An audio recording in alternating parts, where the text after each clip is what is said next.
வணக்கம் மக்களே, இந்த வீடியோவில் என்ன பார்க்க போகிறோன்னா, எஸ்பிஐ கிரெடிட் கார்டு பயன்படுத்துகிறவங்களுக்கு ஒரு முக்கிய அறிவிப்பு. ஏப்ரல் 1 முதல் புதிய மாற்றம் அது என்ன அப்படிங்கிறத பற்றி தான் இந்த வீடியோவில் பார்க்க போகிறோம். நம்ம சேனலுக்கு யாராவது புதுசாக வந்திருந்தீங்கன்னா மறக்காமல் நம்ம சேனலை சப்ஸ்கிரைப் பண்ணி பெல் ஐக்கானை கிளிக் பண்ணி வச்சுக்கோங்க. இந்த வீடியோவுக்கு ஒரே ஒரு லைக்கை மட்டும் கொடுத்துருங்க. வாங்க வீடியோக்குள்ளே போகலாம். இந்தியாவில் பார்த்திங்கன்னா முன்னணி வங்கி சேவைகளில் பார்த்திங்கன்னா எஸ்பிஐ ஒரு பெரிய நிறுவனமாக இருக்குது.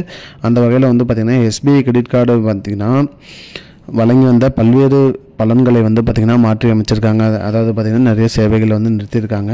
இந்த மாற்றங்கள் அனைத்துமே பார்த்திங்கன்னா ஏப்ரல் 1 முதல் நடைமுறைக்கு வரும் அப்படின்னு சொல்லியிருக்காங்க. இது எந்தெந்த எஸ்பிஐ கிரெடிட் கார்டுக்குன்னு பார்த்தீங்கன்னா, எஸ்பிஐ கிரெடிட் கார்டில் பார்த்திங்கன்னா club Vistara SBI credit card, club Vistara SBI prime credit கார்டுக்கு, சிம்பிளி கிளிக் எஸ்பிஐ கார்டுக்கு, Air India SBI platinum credit கார்டுக்கு, Air India SBI signature credit card ஆகிய இந்த 5 வகையான கிரெடிட் கார்டுக்கு மட்டும்தான் மாற்றம் செஞ்சுருக்காங்க.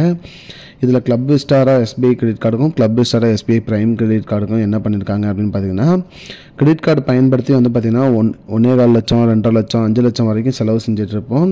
இதுக்கு பார்த்திங்கன்னா இனிமேல் பார்த்திங்கன்னா அவ்வளோ பண்ண முடியாத அளவுக்கு நிறுத்தி வச்சுருக்காங்க. இனிமேல் பார்த்திங்கன்னா அதற்கான வவுச்சர் அனைத்துமே நிறுத்தி வச்சுருக்காங்க. மேலும் இதற்கான ரெனிவல் சார்ஜ் 3000 இனி கிடையாதுன்னு சொல்லியிருக்காங்க.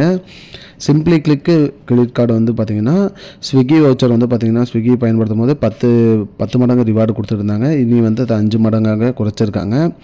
அதே போல் Apollo, Book My Show, Cleartrip அதுக்கெலாம் சேம் அப்படியே தான் 10 மடங்கு கிடைக்கும்னு சொல்லியிருக்காங்க. Air India platinum credit card பார்த்திங்கன்னா 100 ரூபாய் நம்ம யூஸ் பண்ணும்போது 15 ரிவார்ட் பாயிண்ட் கிடைக்கும். இனி 100 ரூபாய்க்கு 5 ரிவார்ட் பாயிண்ட் தான் கிடைக்கும்னு சொல்லிட்டாங்க. ஏர் இந்தியா எஸ்பிஐ சிக்னேச்சர் கார்டுக்கு 100 ரூபாய்க்கு 30 ரிவார்டு கிடைக்கும். இனி 100 ரூபாய்க்கு 10 ரிவார்டு தான் கிடைக்கும்னு சொல்லியிருக்காங்க. மக்களே, இந்த மாற்றங்கள் அனைத்துமே ஏப்ரல் 1 முதல் அமலுக்கு வந்துடுச்சு.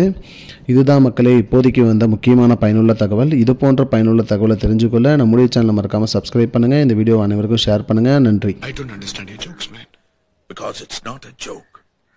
முன்ன பின்ன தெரியாத ஒரு பையனுக்காக விடுற அந்த மனசு இருக்க, அதான் கடவுள்.